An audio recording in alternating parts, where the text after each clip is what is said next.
জীবন এক রহস্য। মানুষ জন্ম নেয়, জীবন কাটায়, মৃত্যুবরণ করে, কিন্তু এই পথ চলায় সে কি সত্যি নিজের অস্তিত্বকে চিনতে পারে? প্রতিটি যাত্রার গভীরে লুকিয়ে থাকে তিনটি প্রশ্ন: কেন জন্ম, কেন দুঃখ এবং পরম সত্য কি? এই প্রশ্নের উত্তর খুঁজতে যুগে যুগে সাধক, রাজা, যোগী ও সাধারণ মানুষ পথ অনুসন্ধান করেছে। এই কাহিনী এক যাত্রার, যেখানে একজন রাজা, এক ঋষি এবং এক সাধারণ মানুষের জীবনের গল্প আমাদের শেখাবে জীবনের প্রকৃত অর্থ। এক সময়ে এক মহান রাজা ছিলেন, যিনি প্রজাদের জন্য অত্যন্ত সুবিচারক ছিলেন, কিন্তু তার মনে সবসময় একটি সংশয় ছিল: জীবনের প্রকৃত উদ্দেশ্য কি? একদিন তিনি শুনলেন এক প্রাচীন সাধুর কথা, যিনি তিনটি প্রশ্নের উত্তর জানেন বলে মনে করা হয়। রাজা সেই সাধুর খুঁজে এক গভীর জঙ্গলে প্রবেশ করেন। সেখানে তিনি এক আশ্রমে পৌঁছান। সাধুর কাছে বসে তিনি তিনটি প্রশ্ন করেন: 1. জীবনের প্রকৃত উদ্দেশ্য কি? 2. কেন মানুষ দুঃখ ভোগ করে? 3. পরম সত্য কি? সাধু ধীরে ধীরে চোখ বন্ধ করলেন। কিছুক্ষণ নীরব থাকার পর তিনি বলতে শুরু করলেন: জীবনের প্রকৃত উদ্দেশ্য কি? রাজন, জীবন এক মহাসমুদ্র। কেউ স্রোতের সঙ্গে ভাসে, কেউ আবার নিজেই স্রোত তৈরি করে। তবে আসল উদ্দেশ্য কি তা বোঝার জন্য আমি তোমাকে এক কৃষকের গল্প শোনাবো। এক প্রত্যন্ত গ্রামে বাস করত ধনু নামের এক কৃষক। ছোটবেলা থেকেই সে শিখেছিল পরিশ্রম করলেই ফসল ফলে। কিন্তু ধনুর একটা অভ্যাস ছিল, সে শুধুমাত্র নিজের পরিবারের কথা ভাবত। একদিন প্রবল খরায় তার জমির ফসল নষ্ট হয়ে গেল। সে হতাশ হয়ে পড়ল, কারণ তার পরিবার অভুক্ত থাকবে। ধনু একদিন নদীর ধারে বসে কাঁদছিল। তখন এক বৃদ্ধ ঋষি তাকে জিজ্ঞাসা করলেন: বৎস, কেন কাঁদছ? ধনু বলল: আমার সব শেষ, ফসল নষ্ট হয়ে গেছে, আমার পরিবার না খেয়ে মরবে। ঋষি হেসে বললেন: তুমি কি একবারও ভেবেছ শুধু নিজের জন্য কাজ করাটাই কি জীবনের উদ্দেশ্য? ধনু বিস্মিত হয়ে জিজ্ঞেস করলো: তাহলে জীবনের উদ্দেশ্য কি?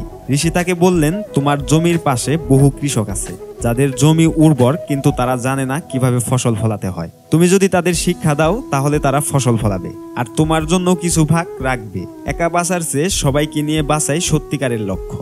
ধনু সেই কথাগুলো মনে রেখে গ্রামে ফিরে গিয়ে কৃষকদের সাহায্য করতে লাগলো। কয়েক বছরের মধ্যে তার গ্রাম কৃষিতে স্বয়ংসম্পূর্ণ হয়ে উঠল। তখন সে উপলব্ধি করলো জীবনের প্রকৃত উদ্দেশ্য শুধু নিজের জন্য নয়, বরং অন্যদের উপকার করাও। এরপর দ্বিতীয় প্রশ্ন: কেন মানুষ দুঃখ ভোগ করে? দুঃখ কেন আসে? তুমি কি ভেবে দেখেছো রাজন?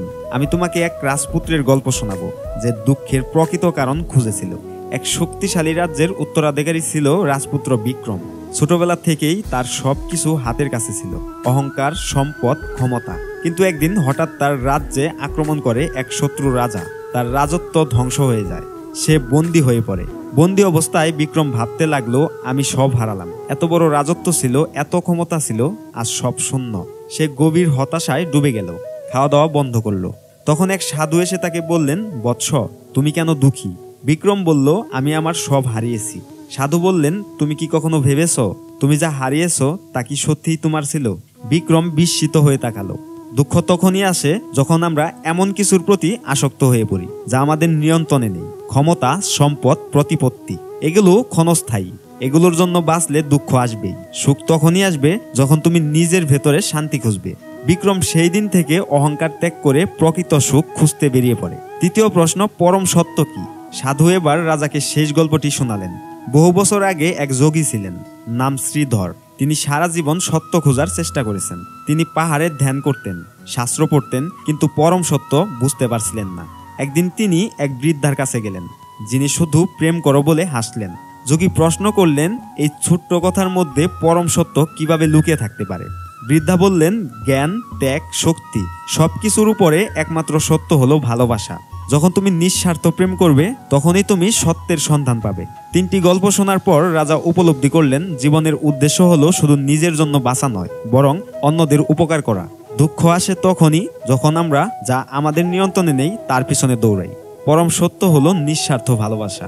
রাজা তার রাজ্যে ফিরে গিয়ে নতুনভাবে শাসন শুরু করলেন, দয়ার সঙ্গে রাজত্ব করলেন এবং সত্য প্রতিষ্ঠা করলেন। তো বন্ধুরা, ভিডিওটি কেমন হয়েছে তা কমেন্ট বক্সে অবশ্যই জানাবেন। ভিডিওটি যদি ভালো লেগে থাকে তাহলে ভিডিওটিতে একটি লাইক করে চ্যানেলটি সাবস্ক্রাইব করতে ভুলবেন না।